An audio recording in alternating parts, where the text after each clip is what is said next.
आदित्यनाथ को लिखी। शाइस्ता ने एक चिट्ठी चीफ जस्टिस को भी लिखी। चिट्ठी में शाइस्ता, जो कि अतीक अहमद की पत्नी है, फरार है, वांटेड है, वो साजिश का जिक्र करती हुई नजर आती है। तो शाइस्ता परवीन ने मुख्यमंत्री योगी आदित्यनाथ को 2 चिट्ठी और चीफ जस्टिस को 1 चिट्ठी लिखी थी, जिसमें उसने अपने और परिवार के खिलाफ साजिश की जानकारी दी थी। शाइस्ता परवीन की 3 चिट्ठियों का हम जिक्र कर रहे हैं। मुख्यमंत्री को चिट्ठी लिखी जाती है, चीफ जस्टिस को लेटर लिखा जाता है।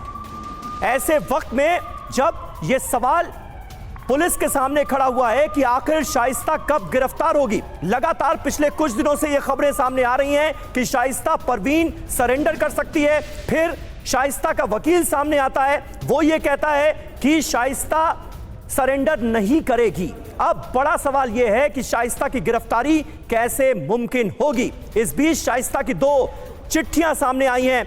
इनमें से एक चिट्ठी 27 फरवरी और 1 मार्च को, यानी 2 चिट्ठियां जो मुख्यमंत्री योगी आदित्यनाथ को लिखी गई हैं, उस पर तारीख पड़ी है 27 फरवरी और 1 मार्च की। 2 चिट्ठियां लिखी गई हैं यूपी के सीएम योगी आदित्यनाथ को, और एक चीफ जस्टिस को भी चिट्ठी लिखी है शाइस्ता ने।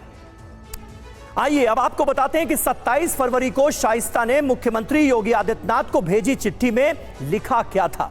यह चिट्ठी मैं पढ़ रहा हूं। श्रीमान माननीय योगी आदित्यनाथ जी, माननीय मुख्यमंत्री उत्तर प्रदेश सरकार, जब से बहुजन समाज पार्टी से मुझे प्रयागराज से महापौर का प्रत्याशी घोषित, आपकी सरकार में कैबिनेट मंत्री ने महापौर पद अपने पास रखे रहने के लिए हम लोगों को चुनावों से दूर रखने की साजिश रचना शुरू कर दिया था, और उसी साजिश के परिणाम स्वरूप एक ऐसे व्यक्ति की हत्या करवाई गई जिसकी हत्या का आरोप मेरे पति पर लगना अवश्यम भावी था। मेरे पति और मेरे देवर के पास उनकी हत्या करवाने का कोई मकसद नहीं था। ये एक गंभीर साजिश है जिसका पर्दाफाश स्वतंत्र एवं निष्पक्ष जांच से ही संभव है। ये शाइस्ता परवीन अपनी चिट्ठी में लिखती है।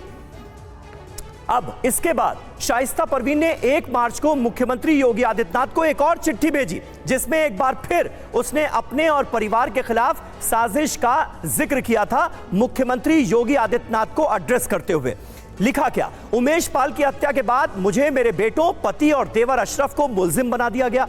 मेरे 2 नाबालिग बेटों को मेरे घर से पढ़ाई करते वक्त पकड़ लिया गया, जो आज तक लापता हैं, जिनको अदालत में पेश नहीं किया जा रहा है। प्रार्थनी को जब यह पता चला कि उसे एफआईआर में नामजद कर दिया गया, तो वो भी कानूनी सलाह के लिए घर छोड़कर चली गई।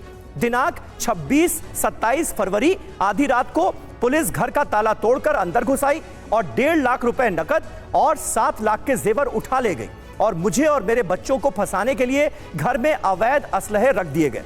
ये सारी कार्रवाई मुझे राजनीति से दूर रखने के लिए की जा रही है, जो कि प्रयागराज के एक कैबिनेट मिनिस्टर और उनकी पत्नी के इशारे पर हो रहा है। ये शाइस्ता परवीन ने दूसरी चिट्ठी में जिक्र किया है। ये दोनों ही चिट्ठियां मुख्यमंत्री योगी आदित्यनाथ को एड्रेस करके लिखी गई हैं।